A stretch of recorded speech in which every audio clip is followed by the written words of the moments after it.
मोदी जी जिंदाबाद। सब लोग इसी को वोट देंगे ना।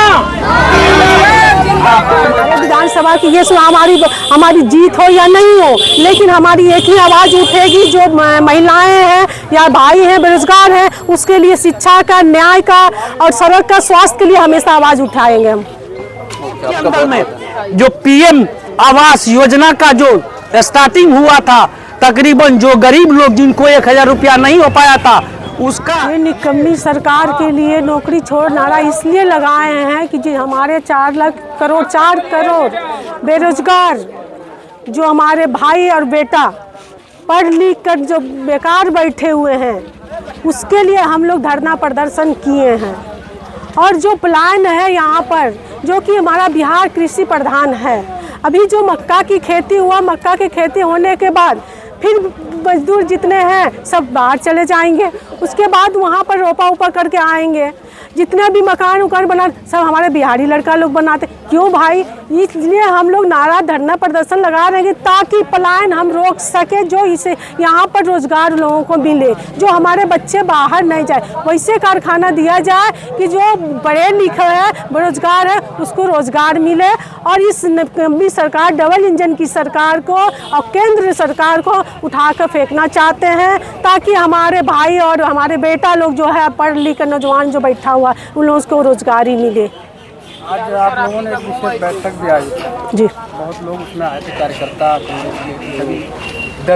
कांग्रेस दल के सभी नेता थे। तो ये बताइए कि आप लोगों की रणनीतियाँ किस तरह की आएगी चुनाव के? हमारी रणनीतियाँ भी महागठबंधन से है, और हमारे महागठबंधन से एक ही आवाज़ है कि इस सरकार को बदलना है। और दूसरा है कि जो माई बहन मान वाला योजना है, जो हमारे पड़ोसी राज्य में भी, झारखंड में दिया जा रहा है 2500 का मैया योजना, और अन्य देश राज्य में भी दिया जा रहा है, वही हम चाहते हैं कि यहाँ भी वही चीज़ लागू हो, तब लागू होगा जब बदलाव होगा।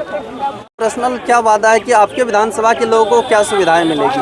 हमारे विधानसभा की ये हमारी जीत हो या नहीं हो, लेकिन हमारी एक ही आवाज़ उठेगी, जो महिलाएं हैं या भाई हैं बेरोजगार हैं, उसके लिए शिक्षा का, न्याय का और सड़क का, स्वास्थ्य के लिए हमेशा आवाज़ उठाएंगे हम। आपका बहुत बहुत धन्यवाद। और मीडिया के माध्यम से आप बताना चाहती हूँ कि ये आवाज़ आगे तक जाए, पूरे देश तक, जो हमने बात बताई। और आए हुए हमारे महिलाएं लोग जो सम्मान उनको मिलना चाहिए। डबल इंजन की सरकार है बिहार के अंदर में, ठीक है। आज तक कभी इस बिहार को नीतीश कुमार कभी आज तक ना अति युवा का, न युक्ति का, किसी भी व्यक्ति का, आज देख लीजिए कि हम लोग जो समझते हैं कि दिल्ली तकरीबन रोज ट्रेन में भर भर करके लोग बाहर जाते हैं कमाने के लिए, किसी राज्य में ऐसा नहीं है, लेकिन सिर्फ बिहार में ही ऐसा है।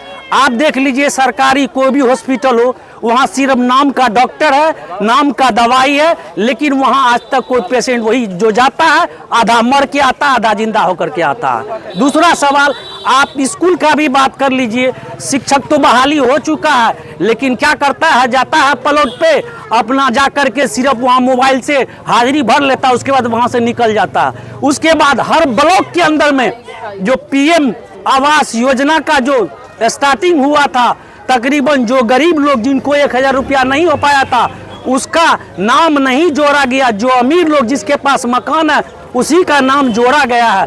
और पूरे बिहार के अंदर में यही हुआ है।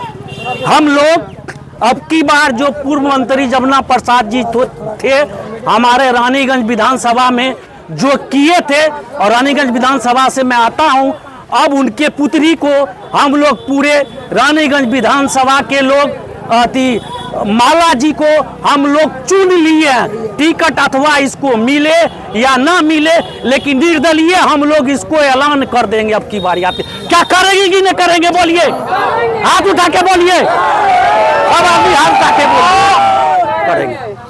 अगर गठबंधन के कारण जैसे कांग्रेस को अगर वहाँ टिकट नहीं मिल पाती है, तो आप लोग निर्दलीय से चुनाव लड़िएगा? क्योंकि हम लोग बार बार जिस व्यक्ति को वो देता है टिकट महागठबंधन में, उसका अपना जाति का लोग उसको वोटे नहीं करता है, तो ऐसे लोगों को टिकट देने से क्या फायदा है?